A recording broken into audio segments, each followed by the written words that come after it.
Moi, la première question que j'ai envie de te poser, Fanny, c'est de te demander comment est-ce que tu es entrée dans le féminisme, si je peux m'exprimer ainsi. Bien, c'est une histoire évidemment qui remonte, ça remonte aux années 70. Et bon, j'avais déjà lu Simone de Beauvoir, parce que c'était la mode de lire Simone de Beauvoir, mais ça ne m'avait pas particulièrement touchée. Et en fait, c'est une copine pendant des vacances qui m'a prêté un bouquin de Christiane de Rochefort. Et ce repos du guerrier, ben là, alors je me suis beaucoup amusée en le lisant et en relevant quand même des choses qui touchaient la vie des femmes, de comment une fois dans le mariage, on allait se retrouver à faire la cuisine, la vaisselle, le devoir conjugal, enfin tout y était, j'ai trouvé ça très amusant.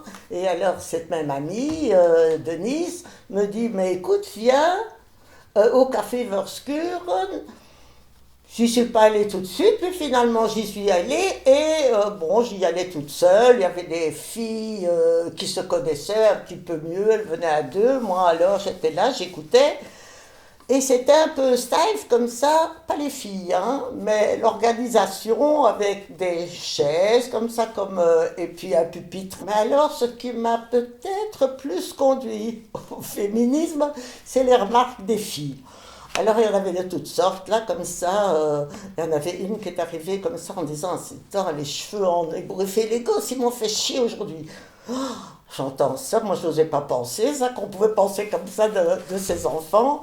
Puis une autre, je vois Edith qui nous parlait de la fête des mères et ce côté commercial, etc., presque fasciste aussi. Et une copine qui dit aussi à l'autre, assise près de moi, oui, c'est vrai tout ce qu'elle dit, mais le collier, je le veux. On a été sollicité pour participer à une radio libre. On a cherché le nom et c'est, je ne crois pas me tromper, Edith qui avait trouvé Clette Mariette. Et ça se trouvait rue de la Cible, donc à Saint-Josse. Bon, ben, on se réunissait le dimanche, on mettait de la musique, on parlait beaucoup. Soit on avait des invités, soit il y avait des femmes qui spontanément venaient et avaient envie de raconter quelque chose. Et puis nous, évidemment, on avait aussi un sujet, et souvent collant à l'actualité, savoir un peu qu'est-ce qui se passait. Oui, c'est très gai. Je ne sais pas si on nous entendait beaucoup, beaucoup. Il y en avait quelques personnes qui nous entendaient. Des fois, pour être sûr que la personne qui voulait entendre vraiment quelqu'un d'autre qu'elle allait parler, eh ben, elle venait jusqu'au studio. C'était un peu comique. Mais quand même, on a tenu le coup et on a été très, très, très contente de faire ça. C'était la période des radios libres, donc on en était une de plus. Donc, du coup, ça donnait une certaine notoriété, puisqu'il y en avait beaucoup. Et puis, c'était amusant, parce qu'on pouvait.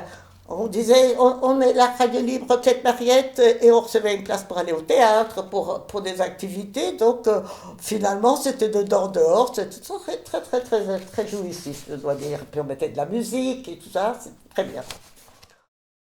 Je pense que c'est depuis la Maison des Femmes.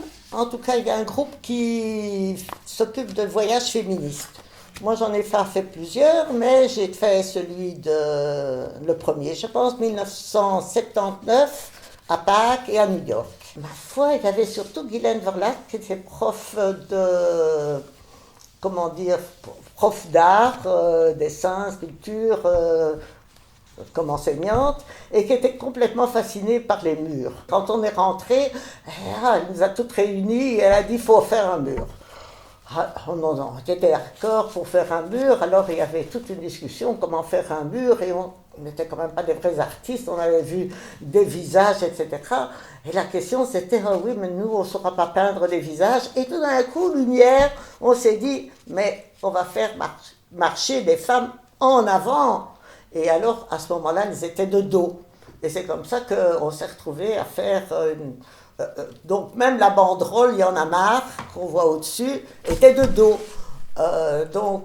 Et alors, sur les pavés qu'on avait dessinés, c'était oui papa, oui, oui chérie, oui docteur, oui prof, oui patron, enfin tous des oui comme ça, et un peu en flamand aussi.